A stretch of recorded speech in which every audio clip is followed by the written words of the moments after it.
Танд аз жаргалтай эрүүл амьдралын боловсролыг олгогч Йоёг ангахын нэвтрүүлгийн энэ удаагийн дугаар эхэлж байна. Тэгэхээр нэвтрүүлэгт урилгаар сонготой эмнэлгийн эмч, болцоохон эмч оролцож тухайн сэдвээр зөвлөгөө мэдээлэл өгдөг уламжлалтай Йоёг ангахын. Сайн байцгаана үзэгчдээ, Йоёг ангахын нэвтрүүлгийн энэ удаагийн дугаар та бүхэндээ хүрж байна. Тэгэхээр энэ удаагийн дугаарт сонготой эмнэлгийн эмч, болцоохон эмчтэйгээ хамтарч та бүхэндээ заавар зөвлөгөөнүүдийг өгөх болно. За энэ удаад бид бол хөлийн судасны бүдүүрлийн талаар ярилцах гэж байна. Тэгээд танд орой мэндийг хүргэе. Та бүхэнд орой мэнд хүргэе. За тэгэхээр болцоохон эмчээ, хөлийн судас бүдүүрэх юунаас болдго юм бэ? Сүүлийн үед бол эмэгтэйчүүд маань маш их гоо сайхан талтай гэх хөлийн судасууд нь бүдүүрээд яхаа мэдхгүй хүмүүс их олон байна л да. Тэгээд тэр хүмүүстээ бас заавар зөвлөгөө өгөх хэрэгтэй. Хөлийн судас, хөлийн ялангуяа энэ венийн бөгөөд энэ гадна гүний вених биш гадна талын судас бүдүүрэх өвчин бол хүн төрөлхтөнд маш илбэг. Яг нариндаа бол ер нь 10 хүнээс 1-2 нь бол хөлийн судас бүдүүрэх өвчтэй байдаг. Учир шалтгаан гэх юм бол хоёр төвшөнд хэлж болно. Нэгдүгээрх нь бол хүн 4 хөлтэй амьтан байж байгаад 2 хөлтэй болсны төлбөр гэж хүмүүсийн төлдөг их олон төлбөр байдаг. Тэрний нэг нь жишээлбэл 2 хөлтэй болсны төлбөр гэхээр хүмүүс нуруу өвддөг шүү дээ. Хоёр хүний нэг нь нуруу өвддөг. Нуруу өвддөг болсных төрөв мөчн дээрээ байсан чинь ууцсан дээрээ ирцнийх байна шүү дээ. Сүүлийн нэг 100 мянган жилийн хугацаанд л хоёр хөл дээрээ боссон юм уу гэж байгаа биологчдынхоор. Яг тэрнтэй адилхан 4 хөлн дээрээ байсан чинь хоёр хөл дээрээ ирснээс болоод энэ хөлийн вений судас өргөсдөг өвчин бол зөвхөн хүндэл баг байдаг баг. За яг олон төрсэн амьтдад бас заримдаа байдаг юм шиг байна. Нэгдүгээр үндсэн шалтгаан, хоёр дахь яг нариндаа юу болоод байгаа юм гэвэл хүний вений судасууд дотроо юм хавхлагтай байдаг. Тэгээ хүмүүс зарим их бие хардаг хүн бол анзаард юм да. Ингээд энэ судаснуудаа харна шүү дээ. Энэ судасны тарахаар энд нэг бондгор байдаг шүү дээ. Эмэгтэй хүн дээр бол муу мэддэгдэх хэрэгтэй хүн дээр бондгор. Яг энэ бондгорууд нь юу юм бэ гэвэл энэ бондгорууд нь ийм хавхлагууд байдаг.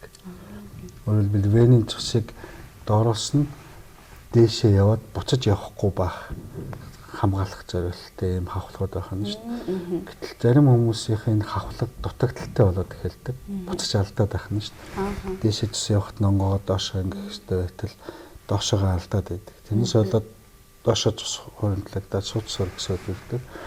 Тэгээс үлдээ бүр ингэж судас өргөсөд ийм болоод ерөөсөө нөгөө цус дээшээ явуулах үндсэн үүрэг нь алга болж эхэлдэг. Ханаар нь бүлэн үүсдэг. Дээр нь өрөвсөл болж эхэлдэг. Тийм учраас хөлийн судас өрөвсөх өвчний хүндрэх шатндаа бол бүр хөлн дээр эхлээд улайгаад халуун болоод тэгснэ хөхрөөд харлаад бүр шархуус хүртэл тохиолддог. Ер нь их хүнд зөв эмчилгээ хийхгүй бол гүний вентэйгээ холбоотой судасууд нь өрөвсөд ирвэл хөлөөч болох тохиолдол байдаг. Эмэгтэйчүүдэд их тохиолддог.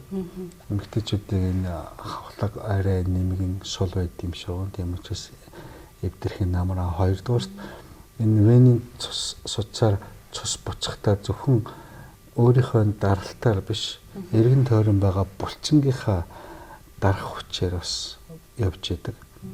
Тэгэхээр эрэгтэй хүний булчин хүчтэй чанга эргэн тойрондоо гүний өгөөд өнгөц 2 вений судас байдаг. Эрэгтэй хүний булчин чанга учраас цусаа буцаах чадвар нэрээ илүү эмэгтэй хүнийх арай сул байдаг. Хоёрдугаарт эмэгтэй хүн төрдөг. Төрөх үед хэвлэлдээ 10 заримдаа хүүхдтэйгээ нийлээд 15-20 кг хүртэл усчин авч явдаг. Тэгээд дэшээ явж байгаа, энэс дэшээ явж байгаа вений судасууд дээрээ дардаг. Тийм учраас хоёр хөлнийх тэр үеийнхээ хязгангийн судаснууд хүртэл өргөсдөх бол эмэгтэйчүүдэд маш их тохиолддог. Эрэгтэй хүнээс ер нь 4-5 дахин олон тохиолддог. Их түгээмэл өвчний нэг. Тэгээд ихэнх үед нь бол яхаа хөлөө амраах, цус шингэлэх, магадгүй нөгөө гадна талаас нь өргөсгөөс нь багасгадаг, тэркошиг бариу оймснууд өмсөх. Сүүлийн үед бол заавал тийм эмнэлгийн оймс өмсөх албагүй. Бариутаар ер нь сайн чанга тэрко өмсөж болдог. Яг энэ судас өргөсөн үед үү? Тий.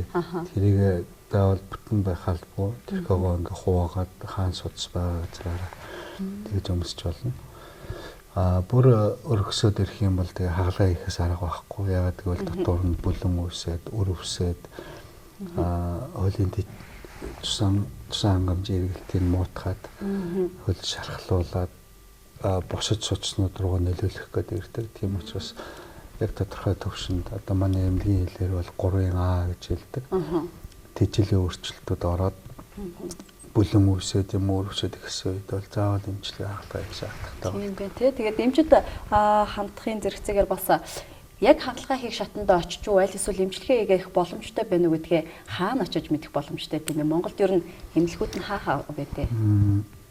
Зүрх судасны өвчнөр бол би хүмүүсийг нэг бол сонготой эмнэлэг дээр эсвэл 3 дугаар эмнэлэг дээр хандаарай л гэж хүсэн байна. Бусад эмнэлгүүд бол яг зүрхний юм уу судасны өвчнүүд дээр бас яг нэрийн мэрэгчээгүй байдаг. Сонготой эмнэлэг дээр ирэхэд бол бид нэр бүрэн онцлогоо аль төвшөндөө байгааг хийж өгч болно. Тэр байтугай зөвхөн өнгөц судасны өрөвслөөс гадна энэ гүнд яваа судасандаа бөглөрөлттэй байна уу юу гэдгийг бас шалгадаг шинжилгээнүүдийг хийдэг. Хагалгааг нь хийдэг. Багахан шиг төвшөнд бас хатаах тариаг нь хийж болдог. Тэгээ бүх төвшний бүхэл хагалгааг нь бол хийж байгаа. 3 дугаар эмнэлэг дээр ч гэсэн хийдэг. Сүүлийн үед бол бид нэр их төвшөлттэй хамгийн бага сорвтой бараг сорвгүй шахам тийм төслөг тийм арга техникээр хийж байгаа. Зөв.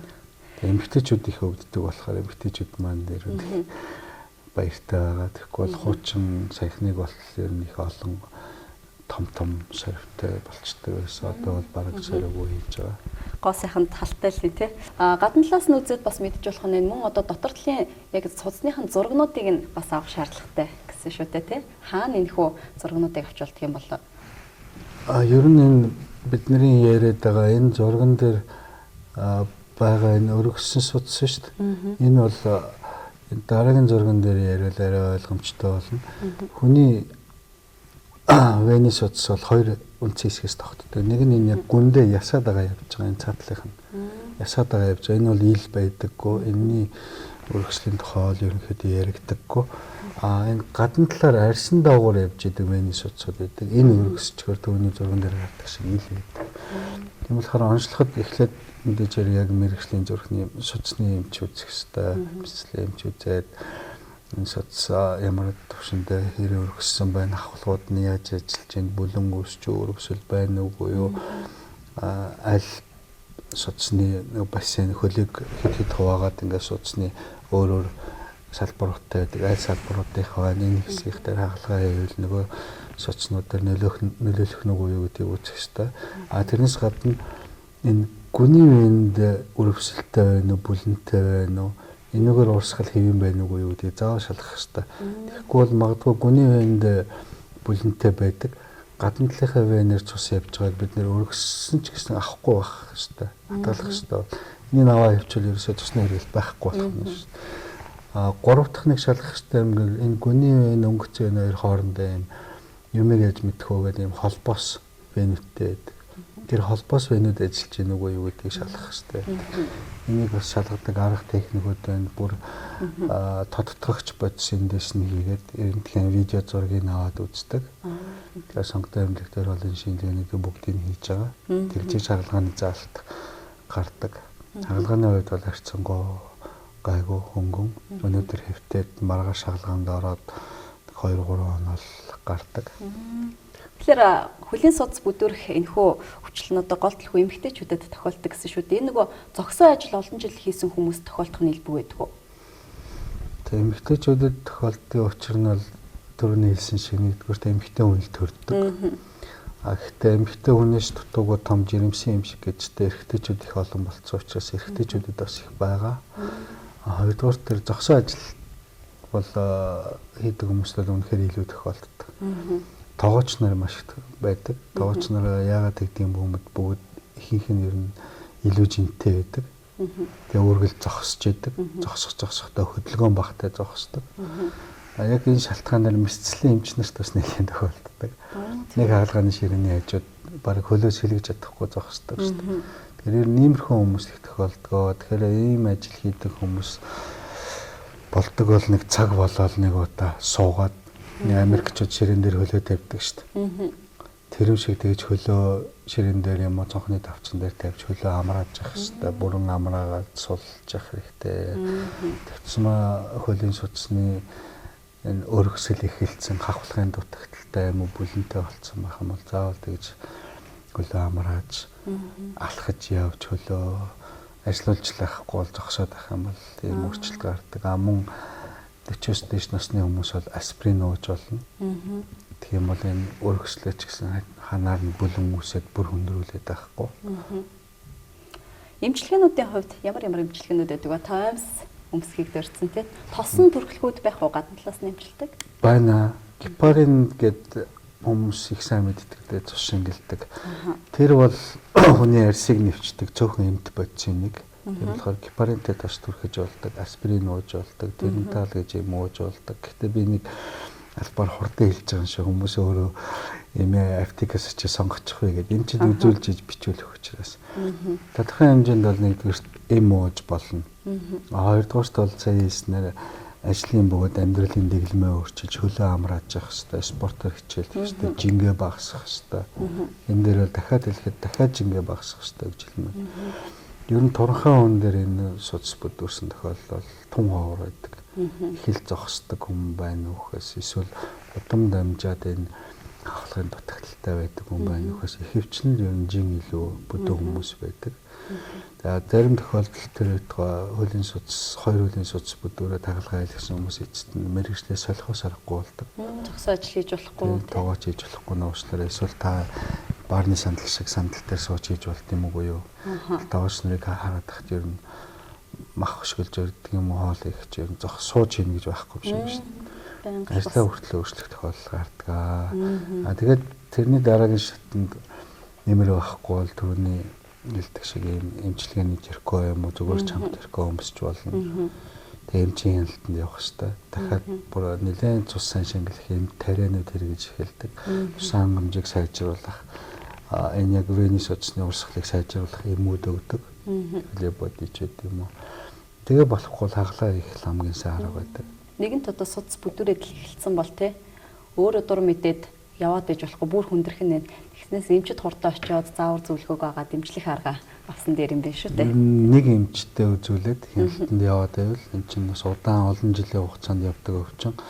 Нэг эмчтэр л нэг жил 2-3 ч юм уу ч үзүүлээд байвал тэр эмч чинь мэдэх нь шүү дээ. Одоо эмчтэндээ явах нь одоо энэ юм ээ дараагийнх дээр ийм болох нь байна гэдэггүй бол ингээ өөр эмчтэр өөр эмнэлэг дээр яваад байх юм бол нэг удаа үзэл өнгөрнө.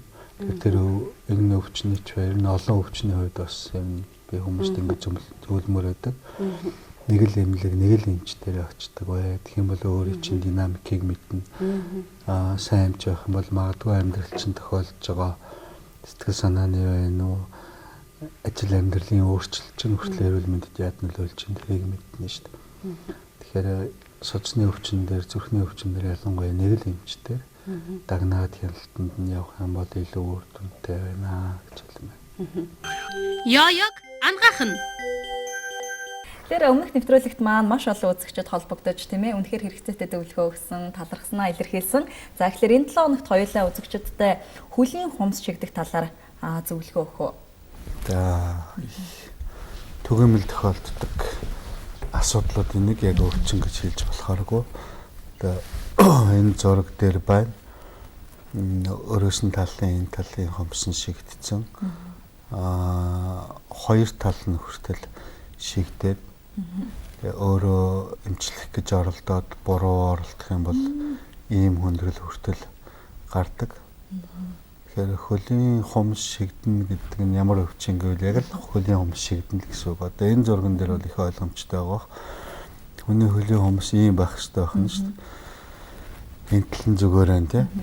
Тэгэхэд энэ үзүүрээ буруу аваад ирснээс болоод ингээ махруугаа шигдээ орчдөг. Тэгээ махруугаа шигдэж орсноос болоод өрөвсөл үүсдэг.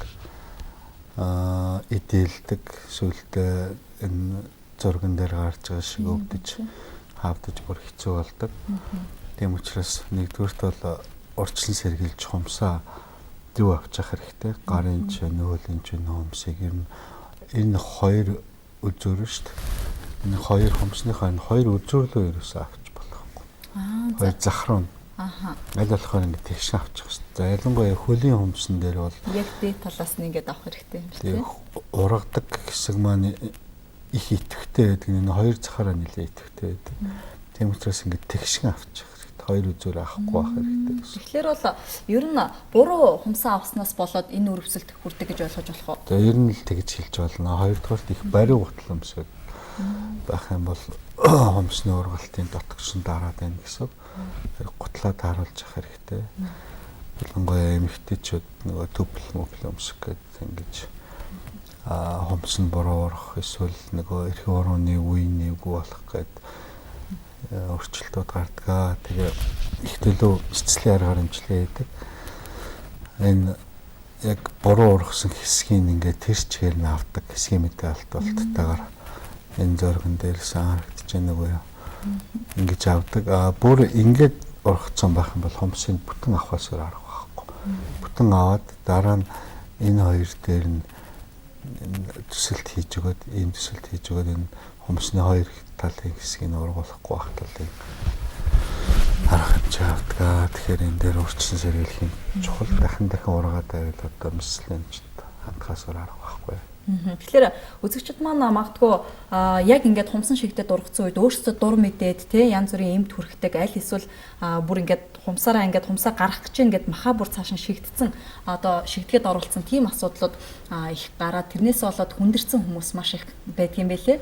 Тэгээд эдгээр хүмүүс бол заавал эмчэд очиж зөвлөгөө авах шаардлагатай байх нь тийм. Заавал мэслийн эмч дээр л түрүүний зураг арай жижигхэн байсан баг. Тэгэхээр хомсны энэ хэсгийг тэр чигээр нь ингэж авч иж буцааж энийг ойжиж тэгжиж л хомсныг ургадаг болно. Тэгэхгүй бол дахин ургаад хөлийн эрхийн урууны ч вэ хомсны ч вэ бас хөлийн уруунд ч гэсэн бас гоо сайхан гэж байна шүү дээ.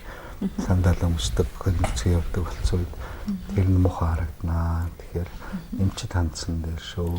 Тэгэхээр хоёулаа нэгэнт одоо үзэгч нартай хөлийн хомсны талаар ярьж байгаа учраас ер нь энэ хомс гэдэг эрхтэн маань тий ямар үүрэгтэй юм бэ? Ер нь бид ингэж байж ээж гар хурууг нөгөө хамгаалдаг тий. Дээрээс нь би бас нэг хөвчлөлтөч гэхээр юм уу нэг амарч гэхээр юм сонсч ирсэн нөгөө үнийг одоо магадгүй өгцөн байхад ч гэсэндээ ус хумс хоёр ургаж ядгаа гэд тэр үнэн үү?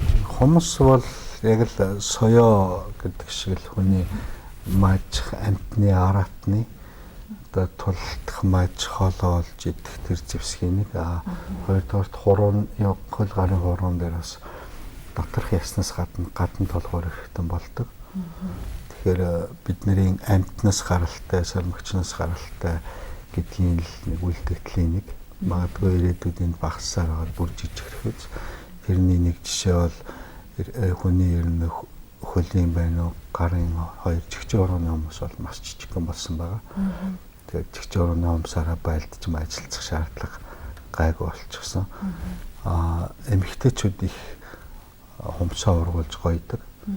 Тэр нь бол эрэгтэй хүнд бол гоо сайхан харагддаг учир нь бол өөрийгөө хамгаалах чадвартай нэлээд зэрлэг сайн үр хөвгтөө хамгаалах чадвартай эмэгтэй амьтан байна гэсэн бүр амьтны төвшингийн зөнгөөрөл очиж үйлчлдэг байх нь шүү дээ. Ер нь их эмэгтэй хүний маш олон эрэгтэй хүний ч гэсэн адилхан гоо сайхны тухай ойлголт бид нэр гоо сайхан дэлхийг аварна гэл их амьтнаас юм уу бүр хүнээс давтсан их сайхан амьтны тухай юм шиг ярьдаг боловч яг хүн дээр ирэхээр энэ бол биологийн маш энгийн зөвлөд байдаг. Та сая хумснаас гадна үс асуулаад хүний үс их байхаар гоё харагддаг шүү дээ. Тэгээ шампуны бүх рекламн дээр байж боломгүй өтгөн гоё үстэй гараад байдаг. Тэр үс гоё байхаар яагаад гоё харагдаж байгаа юм гэвэл тэр эмхтэн гормонууд өндөрчний бөгөөд савны хоёр гормон маш өндөр түвшинд байна л гэсэн үг. Тэгэхээр үс нь их болдог. Өөрөөр хэлбэл миний гормон өндөр байв үржилт сайн олон хүүхэд сайн гаргаж чадна шүү гэдгийг л амьтныхаа хувьд тоос сүлээд илгээж үзүүлнэ гэдэг шиг өөр амьтантай үзүүлж болох. Тэр шинж тэмдгүүд энийг нөхөн та ч гэсэн үсээ гоё тассан байна. Баярлалаа. Тийм болоод эрэгч амьтандаа их сайхан гормонтой залуу үржлийн эмэгтэй амтан гэдгийг үзүүлэх гэсэн орлого байна. Тэгэхээр Асуултын төгсгөл чинь байгаа тэр үхсэн ан ч гэсэн ургадаг гэдэг бол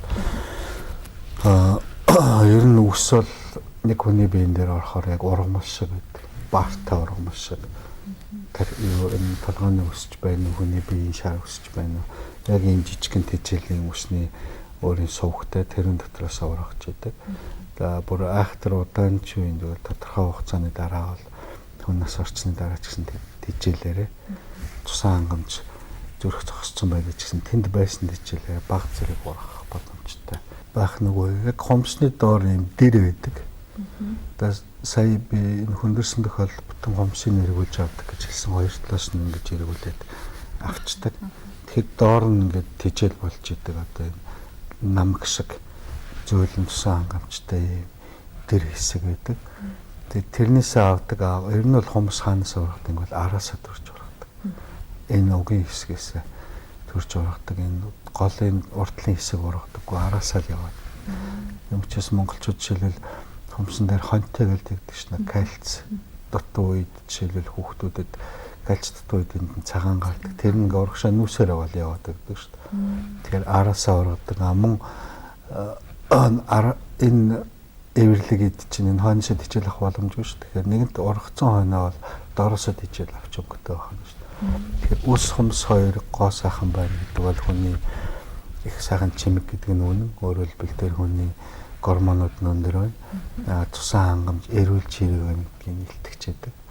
Хомс нэмгэн болоод хуурамтгай болно гэдэг бол энд байгаа кальц дутагдж, төмөр дутагдж гэсэн ус хуурамтгай байна гэдэг нь усны бүтцэнд байдаг фибрины уургууд нь дутуу байна. Бас адилхан кальц, фосфор хэмжээ дутуу байна гэсэн. Тэгэхээр ус хомс хоёр өнгө алдаад байвал тэр хүн нэгдүгээрт өвдөж эхэлж байна, биеийн сайнгүй байна, сайн амраагүй байна гэсэн. За маний насан дээр очих юм бол магадгүй хөшөрч байна гэсэн үг тийм ээ.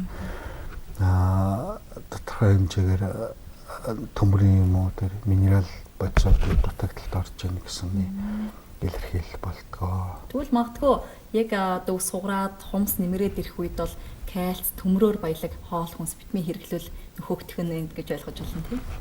Тэгж ойлгож болно. Дээр нь энэ хүүхнүүдэд хандаад хэлэхэд их зузаан бодогтой үргэлж байдаг. Эсвэл дээр нь хумс наагаад байдаг. Тэгэх юм бол энэ хумс чинь өөр аймд эрэхтэн үргэлж арьсан дээр юм уу, ясан дээр дараад байвал ямар хаа тэрнтэй адилхан өөрөө эмзэг, хэврэг, зөөл нэмгэн болж гэмтдэг. Тэгэхээр баярын үеэр юм уу онцгой болцоомолцонд очихдоо гоёчод бос үед болвол бас байгалаараа байхыг оролдох хэрэгтэй. Үсээ ч гэсэн үргэлж бодогтой байлгаад идэг. Тэр шампанууд хичнээн рекламдлаач гэсэн хүний байгалаасаа заяасан тэр эрүүл байх үсний өөрийнх нь нөхцөлийг илүү бүрдүүлж өгнө гэж байхгүй. Улаан ногоон шаарц инхрээр бодоолаа гэж эцэст нь тэр химийн бодисондоо бол муудчлаа гэж шинж. Тэгэхээр тодорхой хэмжээнд бол үсээч өнөө хумсаач өнөө нэмэгтэйчүүд амрааж хэрэгтэй. Тэр үндсэн битэрийн иржсэн асуудал дээр бол хөлийн хумсан дээр бол өрөвсөлж эхэлсэнд орно. Эмч тандсан дээр юм байгаа шүү л гэж хэлмээр. Яг одоо зүсэлт хийгээд те хумсыг бүтнээр нь авсан тохиолдолд бол дахиад хумс ургажил таараа. Тэр тохиолдолд бас дахиад ингээд далийн ургаар шигдэх магадлал хэр өндөр байдаг вэ? Тэгүүлэхгүй тулд хумсыг аваад энэ дээр ч гэсэн нэмэлт зүсэлтийг хоошоо оруулсан байгаа. Бүр хоошоо. Тэгэхээр энэ яг энэ захаараа ургадаг ургалт нь багасаад голоороо ургадаг ургалт нь хийм болоод дахиж шигдэж ургахгүй болдог. Түн эмчэд хандж зөв эмсэл энэ зөв эмчилгээ хийж дахиж ургахгүй болно. Тэгэхгүй бол дахин хумсаа ахуулдаг. Тэр ихтэй хумсаа ахуулчихдаа аваад энэ хойтлын зүсэлтийг сайн хийж өгөөс болоод дахин ургах тохиолдол байдаг шүү. Яг гэрийн аргата хумсан шигдсэн хүмүүсийн хувьд өмхий тос их түрхэд идэм байлээ. Тэр зөв аргуу нэг яг өвчнийг нь жоохон сорхлох тий. Өмхий тос түрхэд өвчнч нэгдүгээрт намдахгүй. Яг өрөвсөл арай баг дарах юм. Тэр өмхий ногоон тос бол ер нь 50-60-аад оны үеийн дэлхийн 2 дугаар дайны үеийн л Оросуудын шпосоо нэг хэрэглэгдэхэ болцсон орчин үед тэрнээс сайн тийм өмхий биш, ихээр төрхдөггүй, цэвэрхэн гоё үнэртэй, өнгөтэй, антибиотиктэй голно. Өрөвслийн эсрэг тоснууд их гарчихсан. Ер нь Монгол ч гэсэн уулан дээр тусаж хэрэглэхэ болцсон л доо. Энэ гэхдээ ганц хороотхоос бол арай өөр юм байна. Хомс шигдэж орно гэдэг нь бол ганц хороотх гэдэг чинь бол зөөлөн идэх нь өрөвсөл байдаг.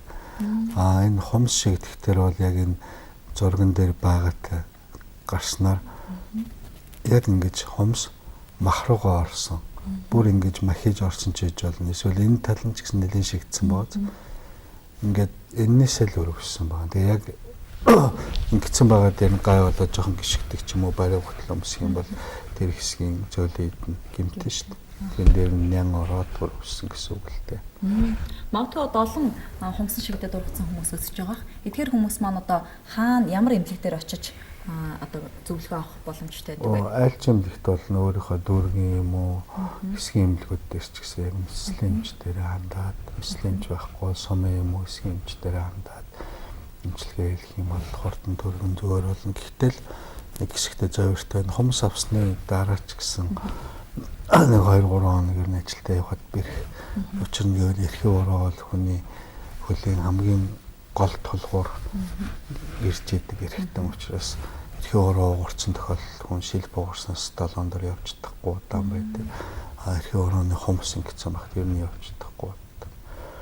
Тэгэхээр таавал нэг ямар ч гэсэн нэг хоног өндөр өрөвчлөө намтал гэртээ байна. Хумсаа ахуулаад дээр нь энэ дээр нь антибиотиктэй тас боолт хэтэрнэг хийлгэн.